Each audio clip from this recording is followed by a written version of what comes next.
Assalam alaikum. Partout dans le monde, nous voyons les forces de la division et de l'obscurité dresser les communautés les unes contre les autres, essayant de nous intimider et de nous effrayer pour que nous soyons moins musulmans, moins islamiques, pour nous faire peur, pour nous empêcher de relever la tête.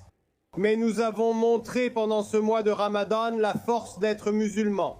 Nous avons ce soir d'ailleurs non seulement le plus grand iftar qui se déroule à Londres, non seulement le plus grand iftar d'Europe, non seulement le plus grand iftar du continent européen, mais aussi le plus grand iftar du monde occidental. Très bien, tout le monde, regardez ça. Dis-moi ce que tu ressens. Ça va te faire mal aux oreilles, mais il faut le faire parce que je ne sais pas quoi faire d'autre.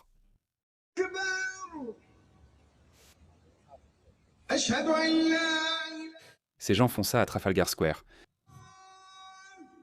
C'est de la colonisation. La majorité sont musulmans, avec quelques woke. Il y a aussi quelques idiots utiles. C'est tellement théâtral. Pourquoi font-ils ça exprès? Qui leur permet de faire ça? Nous avons l'ennemi dans nos murs.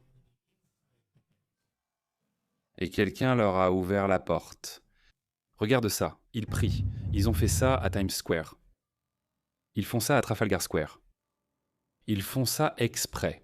Ils font ça exprès devant mes monuments parce qu'ils vous disent « Venez nous arrêter si vous pouvez ».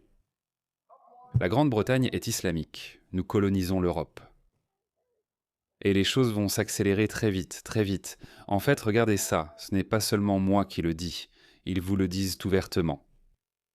Ce musulman dit que les musulmans n'attendront pas jusqu'en 2050 pour dépasser en nombre les infidèles, c'est-à-dire vous. Ils vont conquérir l'Europe par le djihad bien avant cela. Regardez ça, laissez-moi vous lire cela. On affirme qu'en 2050, les musulmans seront plus nombreux que les Français, en France, mais ce ne sont pas ces chiffres qui nous permettront de faire de la France un pays islamique. Ce sur quoi nous comptons, c'est que les musulmans doivent avoir un pays qui apportera l'islam, sa guidance, sa lumière, son message et sa miséricorde. On ne peut pas inventer ça, au peuple de l'Occident, à travers le djihad pour la cause d'Allah. Il vous expose les choses clairement. Ceci n'est qu'un prélude de ce qui va arriver. Dans mon autre vidéo, je viens de vous expliquer comment. Les conseils travaillistes dans le nord de l'Angleterre conseillent aux écoles de ne pas dessiner de personnes ou d'animaux, ni d'autoriser la musique que les musulmans considèrent comme de l'idolâtrie. Donc, c'est un vrai casse-tête. En gros, c'est haram, ce qui peut offenser les musulmans. Vous pensez que les musulmans approuveraient pas les Beatles, Freddie Mercury ou Ed Sheeran? Vous croyez qu'ils les aiment? Vous vous rappelez ce qui s'est passé au concert d'Ariana Grande? Qui a fait ça? Ce n'était pas un chrétien, ni un juif, ni un fasciste d'extrême droite, ni un hindou, ni un bouddhiste. Une culture ne cesse de te crier au visage et de te dire ce qu'elle va te faire. Et devine quoi? On n'y prête aucune attention. Et devine qui est ce responsable de ça. Tu ne peux pas inventer un truc pareil. Écoute ce vaurien. Je viens dire merci. Je sais que tu as organisé des iftars en Grande-Bretagne, à Birmingham, à Bradford, à Blackburn, à Cambridge et à Glasgow. Le meilleur a été réservé pour la fin. Nous pensons que plus de personnes participeront. Regardez cette femme qui applaudit. Quelle idiote. Pour ma part, je veux vraiment voir tous ces idiots utiles wokes. Je ne veux pas que l'Angleterre ou nos pays occidentaux tombent sous l'islam, mais je ne pense pas que cela arrivera. Je pense quand même que ça va devenir sanglant à un moment donné à cause de gens comme ça qui permettent que cela arrive. Mais une partie de moi veut voir ces gens qui les soutiennent vivre ça, être soumis à l'oppression de l'islam. Cela pourrait être satisfaisant à un moment, mais pas bon pour le monde. Demandez au peuple iranien. Les Iraniens des années 70 et 80 s'excusent auprès de la génération actuelle d'avoir participé à la révolution islamique ou d'avoir permis qu'elle ait lieu. Tous ces idiots regretteront aussitôt d'être mis dans des sacs poubelles. Ils le regretteront. Ce sera trop tard pour eux. Nous ne pourrons pas dire que c'est à cause d'eux. Donc, de toute façon, écoute ce caméléon. Nous pensons qu'il y aura plus de personnes qui feront l'iftar ici aujourd'hui que jamais auparavant. Nous pensons que nous allons battre le record du plus grand iftar, non seulement à Londres, mais aussi au Royaume-Uni, en Europe et même dans le monde occidental. Et cela n'est possible que grâce à des bénévoles formidables comme vous qui travaillez pour Ramadan Tent Project. Donc, subhanallah Zakaïr, et merci beaucoup, vraiment, vraiment. Alors, applaudissez-vous bien fort. Je veux prendre une photo avec les meilleurs bénévoles du monde. Alors, vous êtes prêts? Oui. Même toi, au fond, tonton. Tu es prêt? Les gars. Est-ce qu'on peut tous faire un pas en arrière, s'il vous plaît? Traître. Quel traître! En fait, ce n'est pas un traître.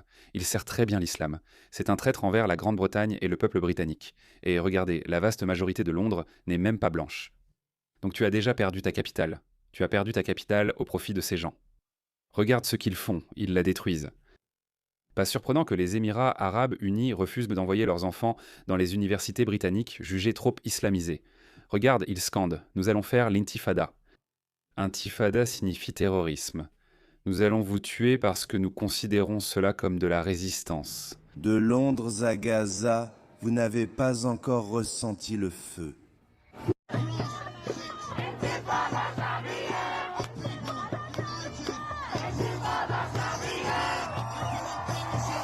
Expulsez-les. Il n'y a pas d'autre solution. Regardez, c'est lui, il prie ici. À Trafalgar Square, c'est lui, Hadi Khan. Quel traître. Quel traître. C'est pourquoi beaucoup de ces gens disent maintenant ce que nous disons depuis très longtemps, que le Royaume-Uni est en train de s'islamiser. Regardez ça.